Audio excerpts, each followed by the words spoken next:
हाय दोस्त, नमस्कार। मैं रंजन कुमार गुप्ता माइंड स्टडी पर आपका स्वागत करता हूं।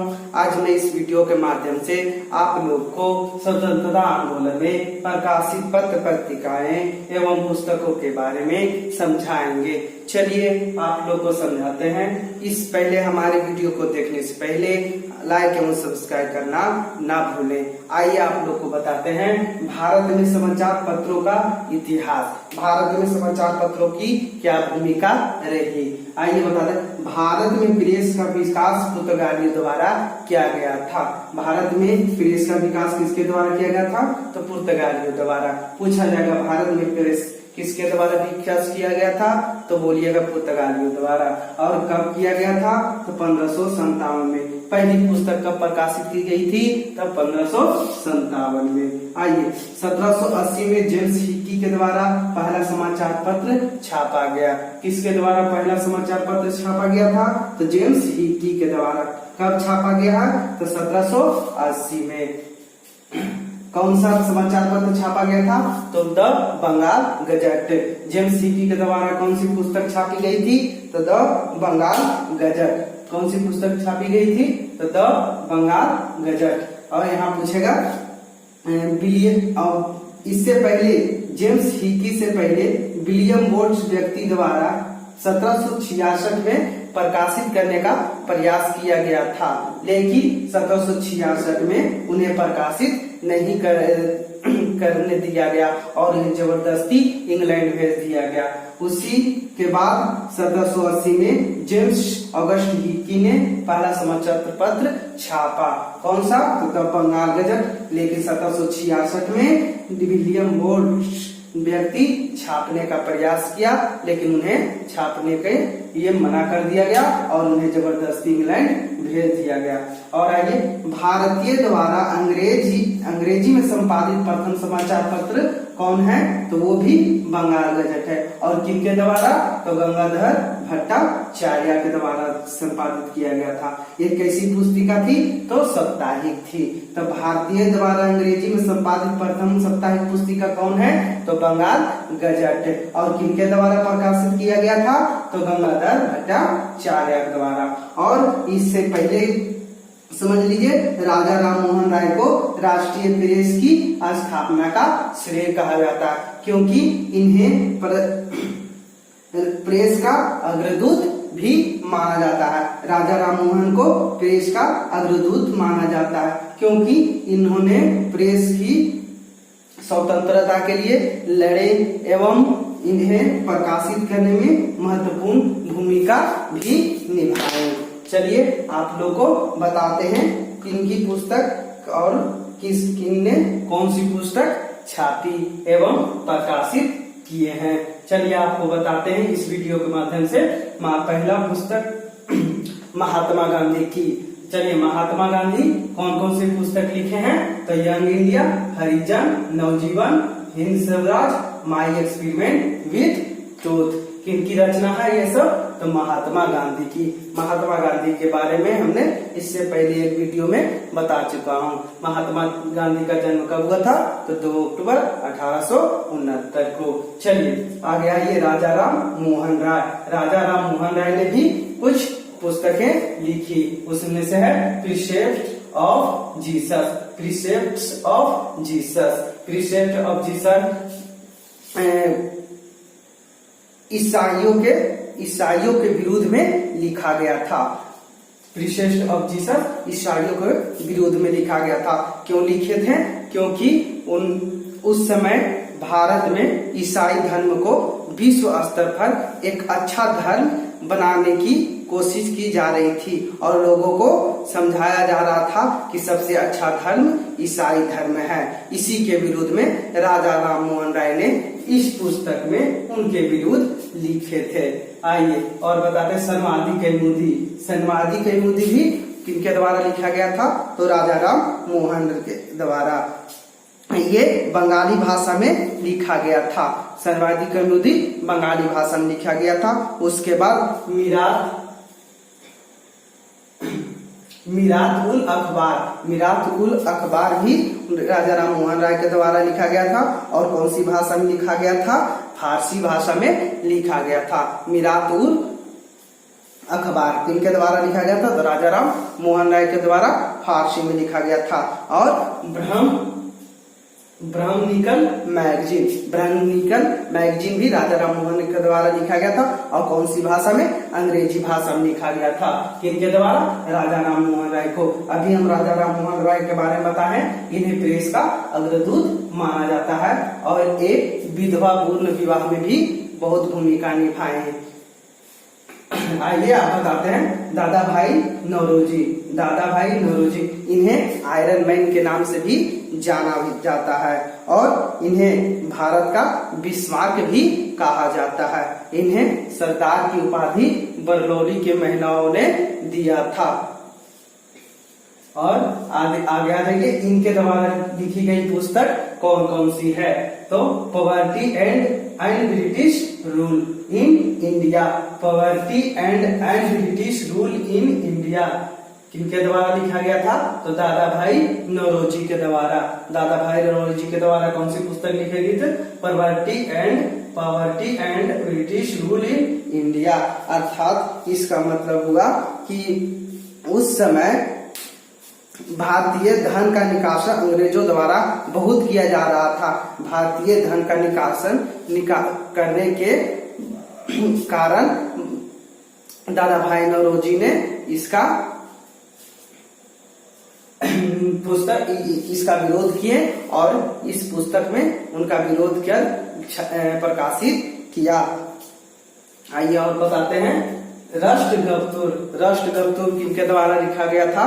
तो दादा भाई नौरोजी के ही द्वारा। और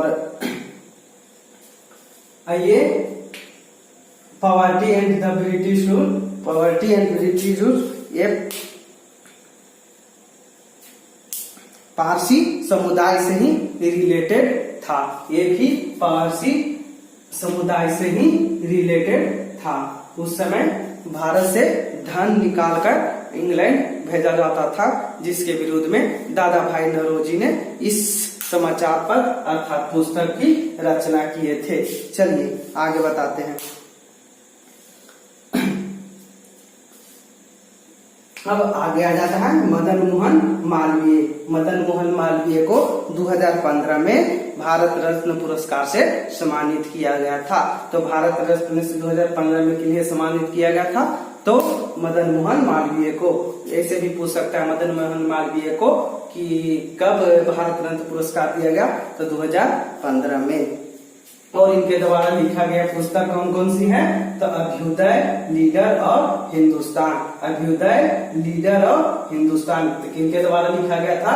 तो मदन मोहन मालवीय के द्वारा। कौन कौन सी पुस्तक लिखी गई थी? तो अभ्युदय, लीडर, हिंदुस्तान। आगे आ जाइए बाल गंगाधर तिलक। बाल गंगाधर तिलक, इनको केसरी भी कहा जाता है। बाल गंगाधर तिलक को क्या कहा जाता है? केसरी भी कहा जाता है। और इन्हें लोकमान्य तिलक के नाम से भी जाना जाता है। और इन्हें लोकमान्य तिलक के नाम से भी जाना जाता है। पूछा जाएगा लोकमान्य तिलक किसे कहा जाता है? तो बाल गंगाधर तिलक। और आगे आ जाइए, ये केसरी जो है मराठी भाषा में लिखी गई थी। और इनका बाल गंगाधर तिलक का कौन कौन सी पुस्तकें हैं? तो केसरी, द मराठा, गीता रहस्य, ये इनकी रचना है।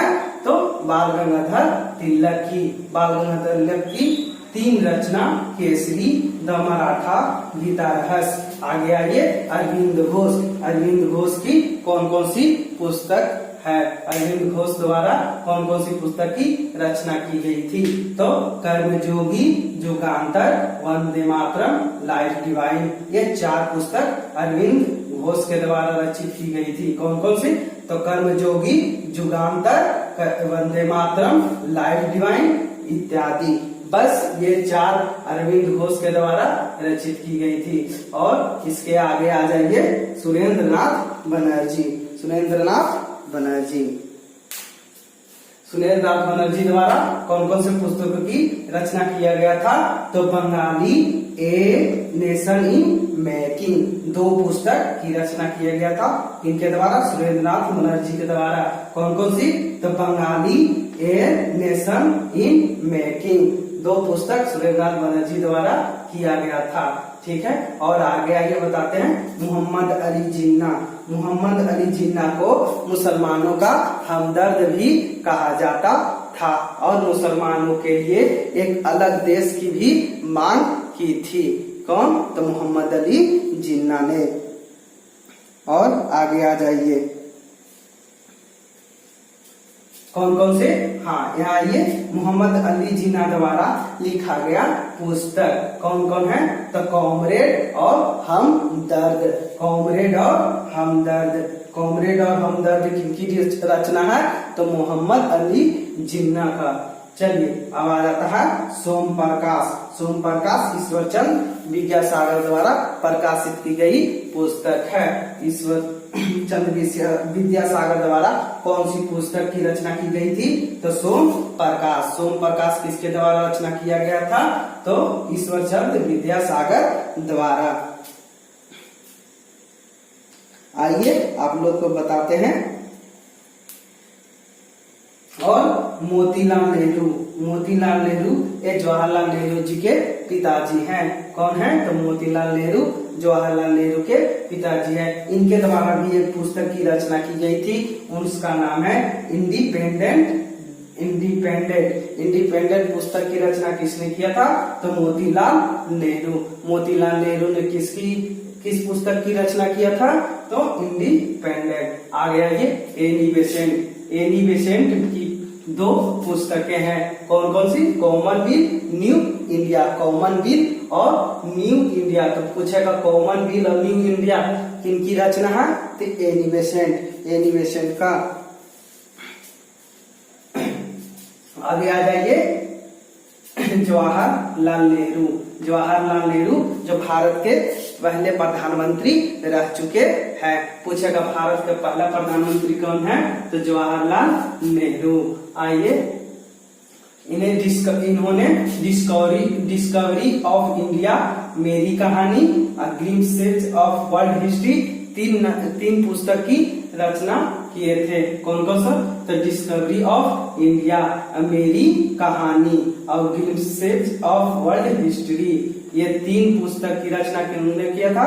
जवाहरलाल नेहरू। और ये देखिए, डिस्कवरी ऑफ इंडिया पुस्तक ये अहमदाबाद जेल में रहकर इसकी रचना किए थे। जिस समय अहमदाबाद जेल में ये बंद थे, उस समय जेल में ही रह करके डिस्कवरी ऑफ इंडिया की रचना किए थे। इससे भी पूछा जाता है कि जेल में रहकर जवाहरलाल नेहरू ने कौन सी पुस्तक की रचना किए थे? तो डिस्कवरी ऑफ इंडिया की। आइए आपको बताते हैं दूसरा, दयानंद सरस्वती। दयानंद सरस्वती जो सत्यार्थ प्रकाश नामक पुस्तक की रचना किए थे। दयानंद सरस्वती सत्य प्रकाश नामक पुस्तक की रचना किए थे। आइए अब बताते हैं सत्यार्थ प्रकाश और इस आगे गोपाल कृष्ण गोखले। गोपाल कृष्ण गोखले जो महात्मा गांधी के राजनीतिक गुरु रह चुके थे। गोपाल कृष्ण गोखले जो महात्मा गांधी के राजनीतिक गुरु रह चुके थे। इन्होंने कौन सी पुस्तक की रचना की? तो नेशन। नेशन नामक पुस्तक की रचना किसने किया था? तो गोपाल कृष्ण गोखले। गोपाल कृष्ण गोखले द्वारा कौन सी पुस्तक की रचना किया गया था? तो नेशन पुस्तक। पूछेगा गोपाल कृष्ण गोखले द्वारा कौन सी पुस्तक की रचना किया गया? तो नेशन। अब आ जाइए लास्ट, प्रांजपे। प्रांजपे द्वारा कौन सी पुस्तक की रचना किया गया था? तो काल। कौन सी पुस्तक की रचना किया गया था? तो काल नामक पुस्तक की रचना किसके द्वारा किया था? तो प्रांजपे। आइए कुछ और भी बातें हम बताते हैं ईश्वर चंद्र विद्यासागर के बारे में। देखिए, ईश्वर चंद्र विद्यासागर के बारे में और कुछ बातें हैं हम बताते हैं। इन्हें सामाजिक सुधार आंदोलन में काफी चर्चित साबित भी हुए। सामाजिक सुधार आंदोलन में ईश्वर चंद्र विद्यासागर काफी चर्चित साबित हुए। और आगे बताते हैं। और इन्होंने कलकत्ता में संस्कृत विद्यालय की भी स्थापना किए थे। कौन? तो ईश्वर चंद्र विद्यासागर कलकत्ता में संस्कृत विद्यालय खोले थे। ठीक है, अब आप लोग हमें जाने की अनुमति दीजिए। Thank you.